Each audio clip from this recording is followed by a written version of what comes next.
listening to the Life Edit Project podcast, where busy, ambitious high achievers get the tools they need to fight overwhelm and overthinking with balance, self-mastery, and a positive mindset. I'm your host, Elizabeth Burrows. I'm serving up bite-sized truth bombs in a judgment-free zone based on my perspective as a life coach, wife, mom, and recovering overachiever. We keep it real over here, which usually means some combination of insightful, entertaining, and a hot mess express. So, if you're looking for perfection, look elsewhere. But if you're still with me, let's dig into this week's episode. Good day, good people. Welcome to episode 36 of the Life Edit Project podcast. As always, I'm your host, Coach Elizabeth, and I'm back with another juicy episode. And yeah, even though it's the postseason and I'm resharing conversations from other platforms, these episodes are still juicy. And today is no exception. It's really good. It's a really good conversation. It's really insightful. And if you use the insights that I share here with you today in your own life, you can get more juicy goodness out of your own life in the form of more productivity. For this week's conversation, I reached back into my IG Live archive and pulled out a video where I talked about how our feelings affect our productivity. And specifically, I talk about 3 particular feelings that I've identified in so many of my coaching clients that end up being productivity killers when they show up. And since you're listening to this podcast, I know that you got at least a few things in common with my coaching clients. So at least one of these feelings is going to ring true as a productivity killer for you. So go ahead, I'm telling you right now, go ahead and bookmark this episode because you're going to want to listen to it more than once. You're welcome. And when you're ready to find out how to leverage your feelings to be more productive in your everyday life, I'm here to help with my one-on-one coaching services. Simply tap the link that's in the show notes to book a sales call with me, and we'll start by talking about how I can help you get more done no matter how you feel. Okay, now it's time to dive in and hear which 3 feelings are productivity killers. Let's go.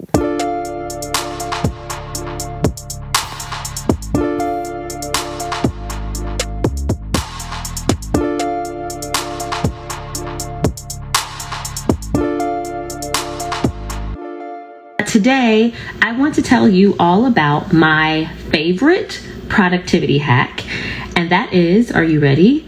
Choosing more productive feelings. Yeah, we're going to go there because I think when most of us look for resources on how to be more productive, what we end up finding are lots of resources about what we should be doing differently. And today, I'm going to flip that on its head, and I'm going to talk a little bit about how we feel as we do all the doing, because that is one of the most effective productivity hacks that I know of as a mindset coach. But before I dig in, allow me to introduce myself first. So, hey, my name is Elizabeth, and I am a mindset coach and a life coach. That means that I work with my clients to help them build systems of thoughts and beliefs and even habits that allow them to create the results that they want in their lives so that they can show up the way they want to and just really rock it out. Specifically, I work with lots of high achieving professionals. Most of my clients are women, but I also do coach men. But I work with high achieving people who have big goals for themselves, big dreams for themselves. And so one of the things my clients are often looking for are ways to get more done. And not just to get more done, but to also get done the things that actually help them in creating the results that they want, in reaching the goals that they have for themselves. So I end up talking with them a lot about productivity, but it's never just about what it is that we're doing that affects our productivity. Oftentimes it is what we're thinking, and how we're feeling that lead to what we're doing, and change the impact of our actions that actually makes a difference in how productive we are or not. And so what I know is that some feelings support us in being more productive. Some feelings support us in getting things done and achieving the results that we want. And other feelings actually get in the way of us getting things done, and they get in the way of us achieving what it is that we want. And so, it's very easy. I talk about feelings a lot. So if you are new around here, make sure you follow, subscribe, like all that, because I have lots of good information. If you are not new around here, then you have probably already heard or seen me talk about feelings in some type of capacity, right? So I talk about feelings a lot. And usually when we're talking about feelings, it's very easy to think about feelings as being good or bad, positive or negative, or even comfortable or uncomfortable, right? And it's not too often that we stop to examine our feelings as whether or not they are productive or unproductive. But for me as a coach, I am really, really about focusing on the things that allow us to achieve the results that we want, right? And so I'm not here for judging feelings, right? Like, I don't believe there's a such thing as a good or bad feeling. Positive or negative, yes. Comfortable, uncomfortable, yes. We like it, we don't like it, absolutely. But I really love to focus on whether or not the feelings are helpful or not helpful. And so kind of looking at them through the lens of productivity is one of the best ways to evaluate feelings for my clients. Yesterday, I posted a reel on Instagram. If you're not following me on Instagram, get your whole life together. Life Edit Project, in both places, Facebook and Instagram. So yesterday, I posted a reel about some of the most common unproductive feelings that I see coming up for my clients. And I listed like 8 different feelings very quickly. I listed guilt, shame, worry, defensiveness, inadequacy, powerlessness, desperation, and apathy. And some of these you've probably heard before, and even if you've never thought about the feelings specifically as productive or unproductive, it probably makes a lot of sense to you that some of those made the list, right?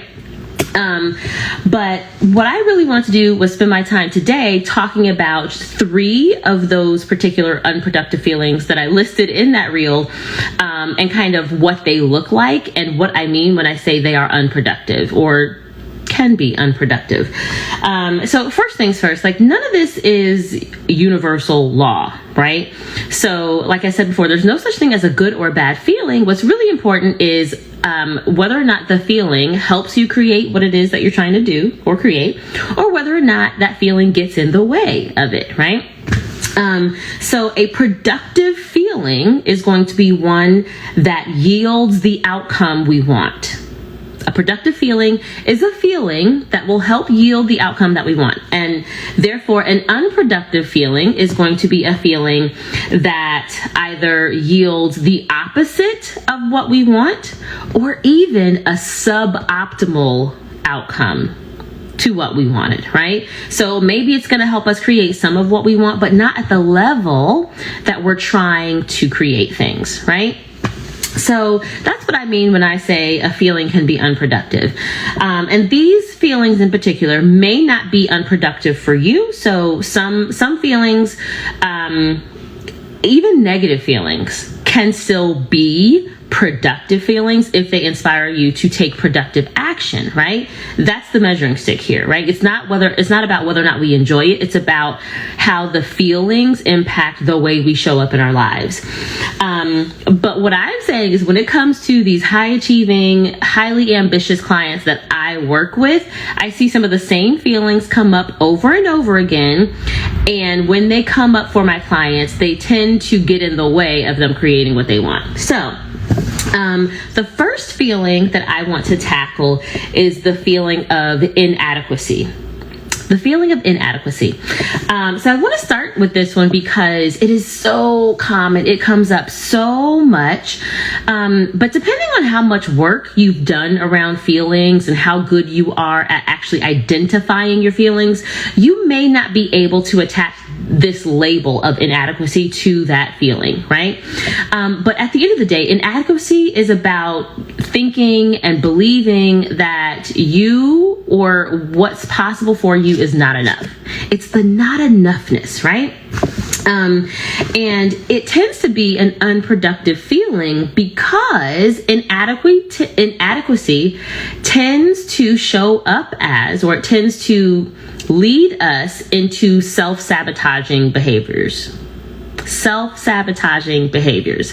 So when you feel like what you have or what you do or what's available to you is not enough, the actions you end up taking are going to be actions that make that true. And it becomes this self-fulfilling prophecy, right? Not because it's actually true that you're not enough or, that you can't do something, but simply because that's what you believe. And so it's going to affect the way you show up. So if you don't believe that you have the ability to create something, one of the first ways this shows up as self-sabotaging behavior is you end up taking the action of inaction, right? If you don't feel like you have the adequate time, attention, resources, ability, competency, yada, yada, yada, to achieve the result you're after, one of the ways this shows up is that you don't do it. Like you don't even try because you feel inadequate, right? And not trying will yield nothing. Nope, 0% of the results you want 100% of the time. Right? So when you don't feel like you can do enough or that you have enough, you stop taking action, you don't show up for what you want, you will not get it 100%. And then it will be true that what you had or what you did or what you felt or what you believed wasn't enough to get you there. It ends up becoming true. Right? And so, but inadequacy doesn't just lead to inaction, right? Sometimes we still show up for it, but sometimes it looks like us just going through the motions, right? So, if what you say you want is to get married, right? Let's say you're single, you're tired of being single, and what you want is to get married, right? If you were feeling inadequate, right? Like you are inadequate for marriage, right? You don't have what it takes to be in a long-term committed relationship, or you're not wifey material, or you feel like people don't see you as someone that they could marry, right? Inaction might look like you just not even dating, right? Like you just don't even show up for the dates, right? But it might also look like you go through the motions, right? You show up for dates, but at the beginning, like you're just looking for it to fail. You show up and you're like, I don't like his shoes. He's not serious anyways. I'm not even gonna call him back. We had one date, but I'm not actually open for these conversations. I'm not really trying to spend time getting to know him because it's not gonna lead anywhere. That's a self-sabotaging behavior based on the feeling of inadequacy. Right? And sometimes inadequacy can lead us to self-sabotage by overly relying on validation from others, right? Like this can look like people pleasing. Inadequacy can drive us into people pleasing behaviors. And that ultimately because you feel like the validation that you are able to give yourself is not enough. Right? And so you're relying way too much on the feedback that other people can give you. You really need their approval because you approving yourself is not enough. Right? Inadequacy can also show up as just always needing to fix something. Right? Like you've never done enough, believing or feeling like you have never fixed enough, you've never done enough, you've never accomplished enough, right? That there's always something wrong with you, right? And so you're steadily trying to fix it, right? Like you look in the mirror and all you see are the things that are wrong, not how awesome and amazing you look, right? Like this is what inadequacy can look like. And that is usually not the kind of feeling that makes it easier for us to achieve what it is that we're trying to create. It's usually a feeling that ends up leading us to take action that gets in the way or slows us down on the path to creating what it is that we want. Or it leads us to creating the opposite of what we want. No bueno, either way. Another really common unproductive feeling that I see come up in my clients quite often. Y'all, I feel like this camera is not focused. How are we doing on this focus here? I don't know. Okay. Another common unproductive feeling that I see coming up for many of my clients is the feeling of defensiveness. So I wanted to go here because, right, inadequacy is one of those where if you're feeling it like in the name, it's not going to lead to anywhere good because inadequate, right? It means not enough. But defensiveness is one of those feelings that can feel good or it can feel really useful. When you're feeling defensive, sometimes it feels like what you're being is strong, right? And so sometimes we want to dig our heels into the defensiveness because we feel like it's a good place to be. But defensiveness isn't really about strength. Defensiveness is really about running away from vulnerability. And so it's one of those feelings that we think might be helpful, but what it's going to lead us to do is actually going to get in the way of our results. So when you're feeling defensive, you're trying to be strong, but what you usually, what it might end up meaning that you create, y'all know I always got my notes here when I'm doing these live videos, so one way that this shows up is that you just need to be right all the time. Right? You need to be right. And when you are so busy defending who you are now, the choices you've made, the things that you've done, the places you've been, the way that you do things, etc., right? Because you are so committed to not being wrong so that you don't have to do it differently, what it ends up meaning is that you're closed off to change. And when you're closed off and unavailable to change, you are shutting down options for other things that can get you where you want to go faster. It's just part of what happens, right? When you are so committed to being fine just the way you are and defending that, then you cannot accept even feedback from others, right? All feedback is going to feel like criticism when we're feeling defensive, right? And if you can't accept feedback, then it's going to slow down how quickly you're able to make adjustments and get to where you want to be. Defensiveness is not generally a productive feeling. Another way that defensiveness can get in the way, like literally create the opposite of what we're trying to create, is when it causes us to actually lash out at others and hurt other people, right? So sometimes when we're defensive, what we're trying to do is just protect ourselves from being hurt. And what we end up creating is hurt and distance in our relationships, right? And we think we're being defensive because we're trying to create the opposite of that. And all we're doing is making the problem worse, right? And so in that way, defensiveness can be an unproductive feeling, right? So like these feelings, y'all, they're not universal and there's no one way that it's going to look. I'm just giving y'all some insight into some of the ways that I notice these emotions, these feelings, some of the actions that they lead to in my clients that end up getting in the way of them creating the results that they want. It might look different for you. I don't know. The third unproductive feeling that I wanted to talk about today was a little less obvious, which is definitely why I wanted to spend some time talking about it. And it's the feeling of apathy. The feeling of apathy. So inadequacy that we talked about, it's like a negative feeling, right? And it's very clear, and it makes sense that that one would not be an unproductive feeling. Defensiveness can sometimes feel good, or it can come across as like strength, but it can still be unproductive, right? And sometimes we're really, really comfortable with being defensive, right?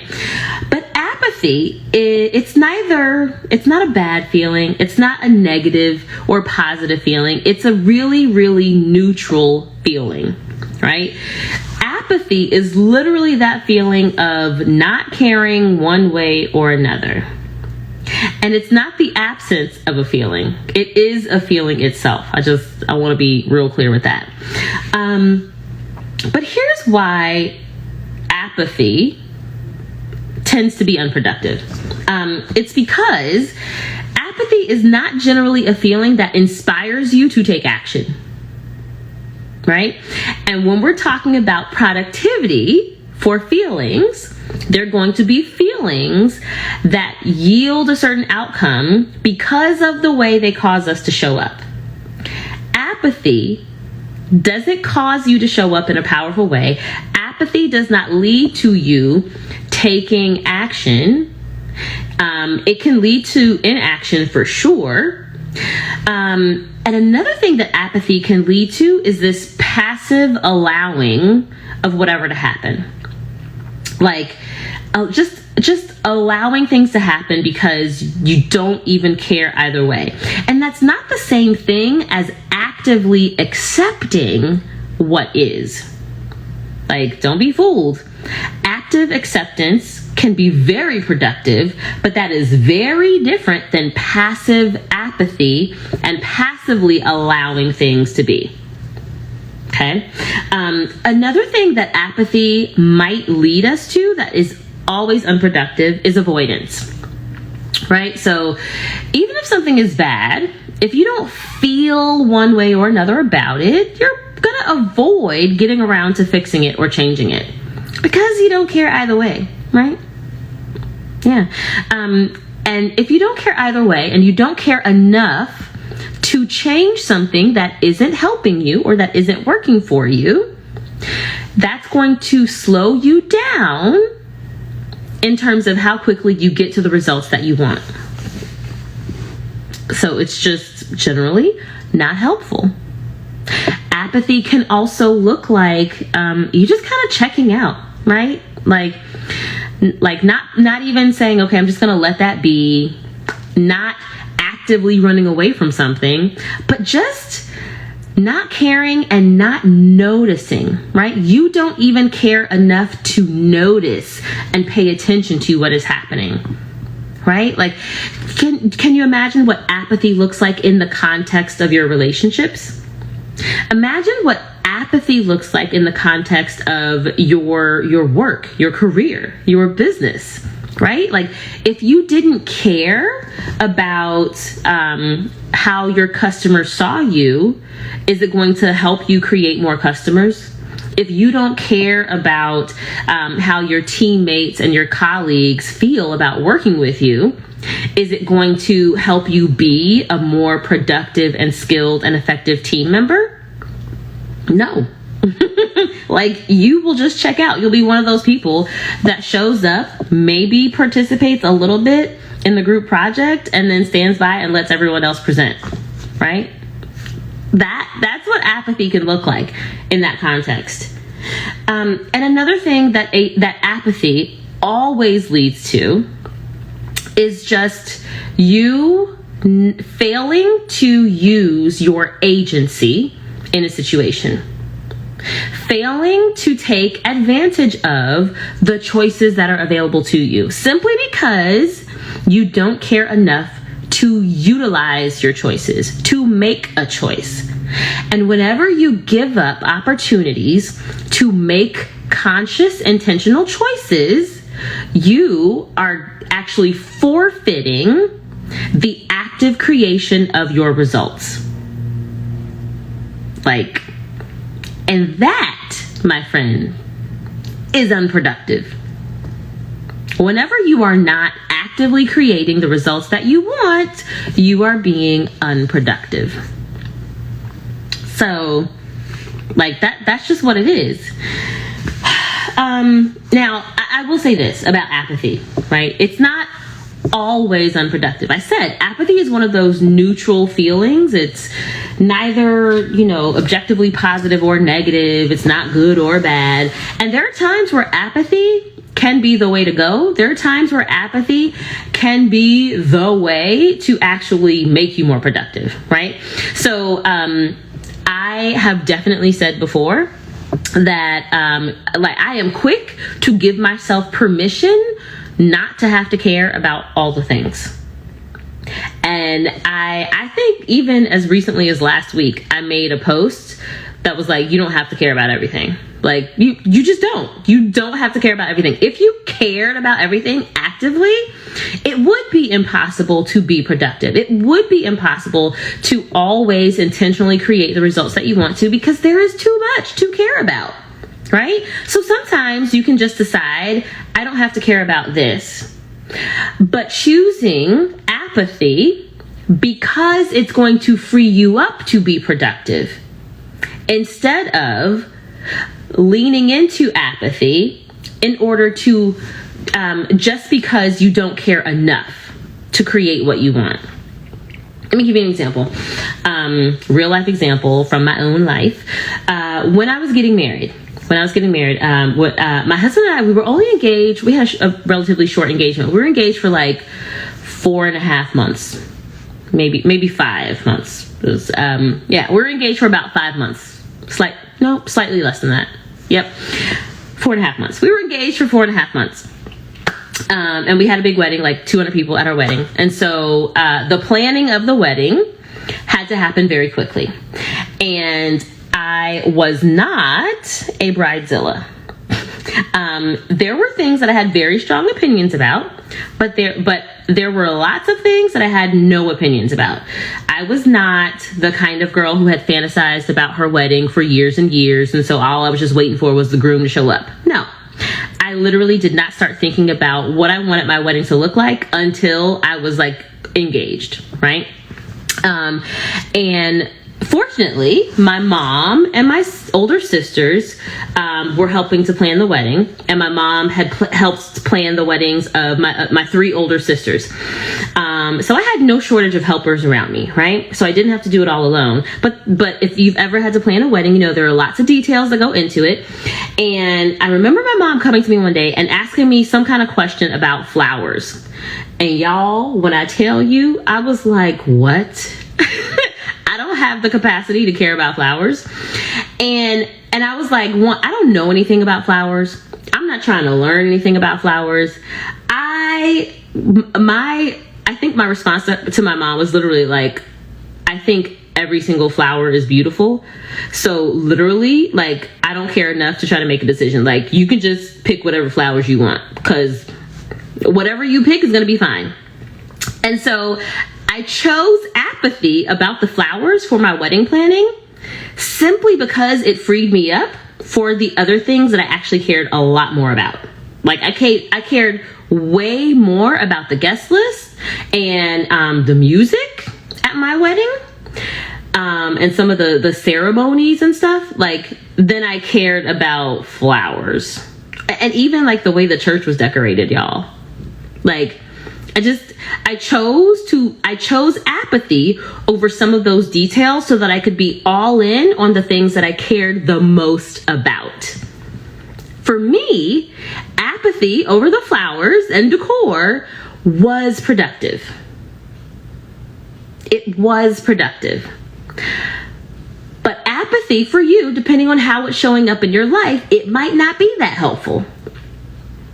Right? So this is where actually understanding the relationship between how you're feeling and how you're showing up can be very helpful. And this is exactly the kind of stuff that I work with my clients on. So I am a mindset coach. And one of the things that I help my clients with is to build the muscle of identifying what it is they're feeling, how it's affecting the way they show up, and I get busy helping them really just figure out what they can be thinking and feeling that would allow them to be more productive, that gets them to the results that they want to create more quickly. That's one of the things I do with my clients. So if you dug this, let me know. Drop some hearts, share this, save this for later. The replay will absolutely be available on my channel here. But if this was helpful, let me know. If you have any questions about feelings, productive, unproductive, you don't know what kind of feeling it is, let me know. Drop it in the comments. Drop a question here if we're live. And I'd be glad to help you out. If you already know that you want some support in working through your own feelings and in finding more productive feelings for you so that you can create the results that you want in your life on purpose, with intention, more powerfully, and more quickly, hit me up. I am available to coach you. So you can tap the link that is in my bio to book a free discovery call with me. So discovery calls, we hop on like a Zoom call for like 30 minutes and we talk through it. We talk through what it is that you're trying to do, what you need, how I can support, what coaching looks like. We get to figure out whether or not we want to work together, if we're a good fit.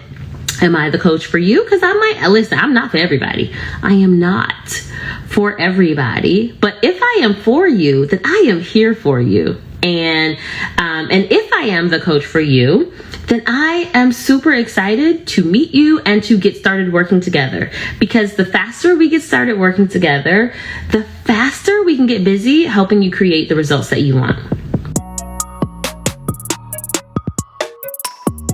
Thanks for tuning in to this episode of the Life Edit Project podcast. I'd love to hear what your favorite moment or key takeaway was from this conversation. You can send me a message on Instagram, Facebook, or Twitter to let me know. My handle is @LifeEditProject, all one word, in all the places. My social media is linked up in the show notes to make it easy for you. Holla at your girl. I'll be back next week with another episode. In the meantime, don't just stay busy with the life you have. Get busy creating the life you want.